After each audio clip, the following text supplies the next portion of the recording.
Eagle 6 in the track. Roger. Over 1 bombs away. One's going to climb high above 20. You're south. Eagle 6 radar contact. Eagle 6 is visual.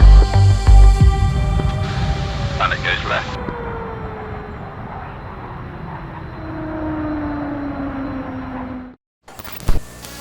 Hello and welcome back to the DCS SITREP, where we discuss and analyze DCS news from Eagle Dynamics and their various third-party developers, keeping you up to date on the DCS world universe. That's an oxymoron, but I'm your host, Prickly Hedgehog, so let's dig into the latest news from Eagle Dynamics. You'll recall the 15 years of DCS celebration video a few weeks ago where CEO Nick Gray touted major things coming to DCS this year. ED have indicated, therefore, that updates for the core engine in the latest DCS Edge 2.9 is pending release and is in pre-release testing, according to that latest newsletter. Rollouts of multi-threading, you'll recall, and updates to lighting changes to some maps more recently brought huge improvements in general PC performance. That was a win for most users, including reports of general benefits and improvements to those running the game in VR. A group of players who lamented the lack of performance in VR prior to that update, again depending on setup. Broader details on this latest news weren't on the radar for the upcoming update, but the team turned our attention to Datalink updates and improvements to the A-10C II as part of broader and bigger updates to the game as follows. They described in the newsletter that in the next DCS open beta patch, you will be able to customize your Datalink members consisting of up to 4 team members and 12 donors using the mission editor based on track numbers or TNs. And remember that WAGS is producing videos on this for the F-16 as well as the F-18. Note, however, they say this operates on a different Datalink than the F-16C and the F-18C Datalinks. At a later point, they plan to add a second Datalink option that will be compatible with those aircraft, so stay tuned. They are also making steady progress on the implementation of the SNS and INS system, which will provide more immersive and realistic position areas. That's a lot of programming work, and I'm very excited to see that in play here. Over the past month, Eagle Dynamics has been working with the DCS A-10C II tank killer module, which has undergone maintenance and several bugs have been corrected. Notably, AGM65L laser codes from 2111 to 2688, which couldn't be read from the scratch pad, that has now been fixed, and the laser code has also been added to the MAV page, which is available for editing. They are tuning and adding new functions to the ARC 210 radio and Advanced Precision Kill Weapon System, or APQWS guidance system. Again, a lot of work going on there. Now, the A-10C II remains one of the premier aircraft in the game. It's one of the first full fidelity aircraft in DCS behind the Black Shark 3, which has also seen several upgrades and showcases what the ED team can produce. With a full complement of weapons and a sophisticated sensor suite able to be linked to other aircraft in a section for tasking and targeting purposes, there are a few more satisfying aircraft to get to grips with than the A-10 in DCS world. Now, in the real world, of course, the A-10 is a thoroughly endangered species. However, the Air Force's brass's attempt to kill it have been thwarted by occasional political interference and a robust need for an aircraft that can fulfill the CSAR role. While others can assume the role, there are few aircraft currently that can bring low-level survivability, firepower, loiter time, and flexibility in that challenging niche. In a podcast with the Afterburn team featuring and run by John Rainwaters, pilots discussed the absence of the A-10 as a potentially problematic issue. The remedy was don't get shot down, which is not a realistic option in high-threat environments, which typically the A-10 doesn't operate in.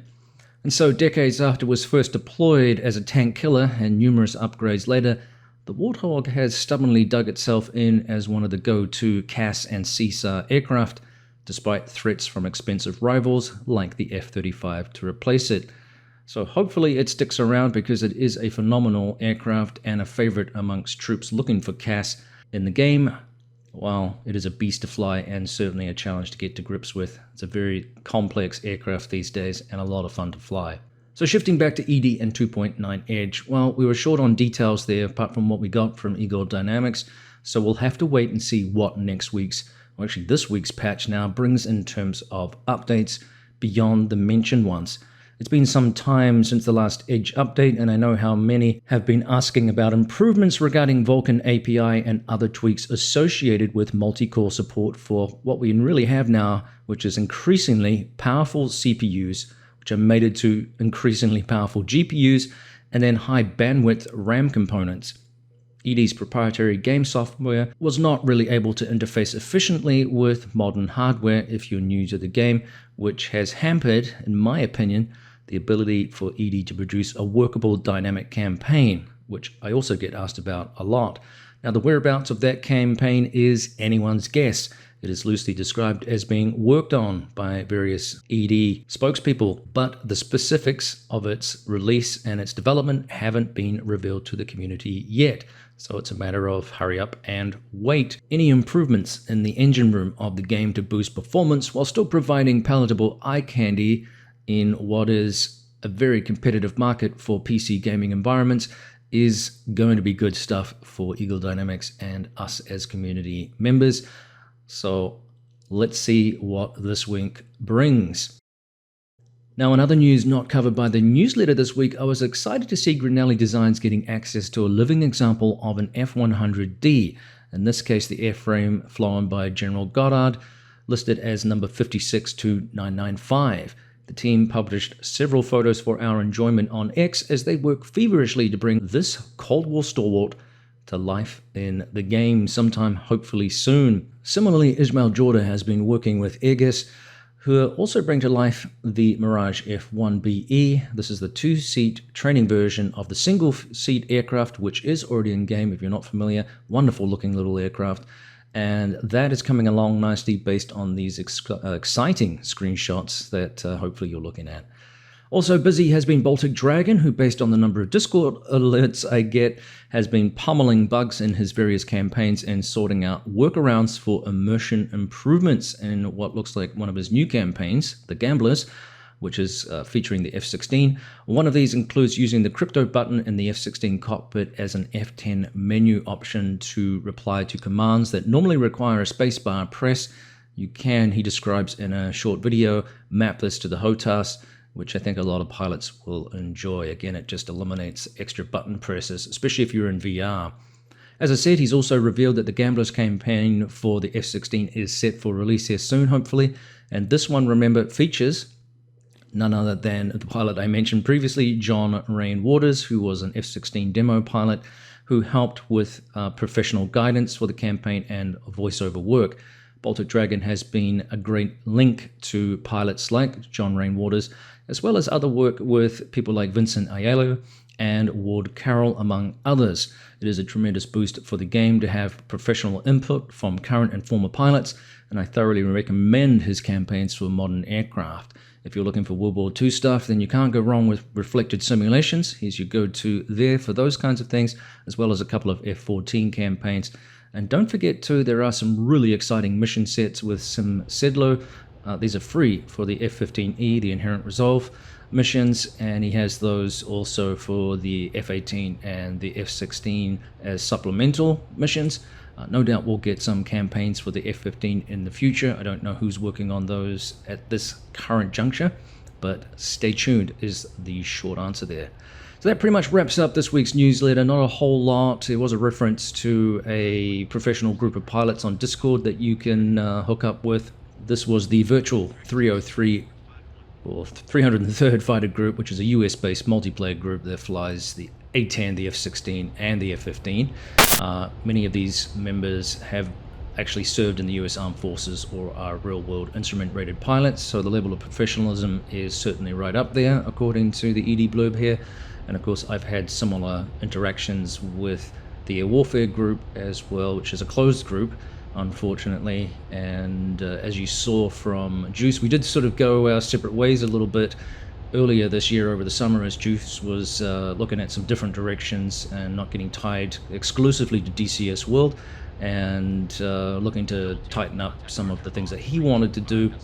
But as he indicated, he's bringing the old team back together. So stay tuned for more on that as we ratify what we're going to be doing over the winter time, and if I get to do some flying with the group again.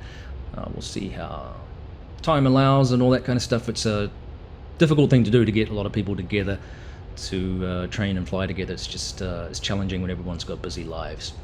So, as I said, that wraps up this week's newsletter. We'll see what the big patch brings this week, so stay tuned to the SITREP next weekend for more information and analysis. If I can get my words out here. It'll be a longer newsletter, I expect, because of that big patch. So don't forget to like and subscribe, as we will be, if my hunch is correct, giving away an F4 Phantom 2 before the end of the year. I have air written here for some reason in my notes, the end of the air. There's an aristocrat for yeah. Anyway, I digressed. Thank you for tuning in. Like I said, we'll see you next time on the DCS SITREP. This is Prickly Hedgehog out. See ya!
You're taking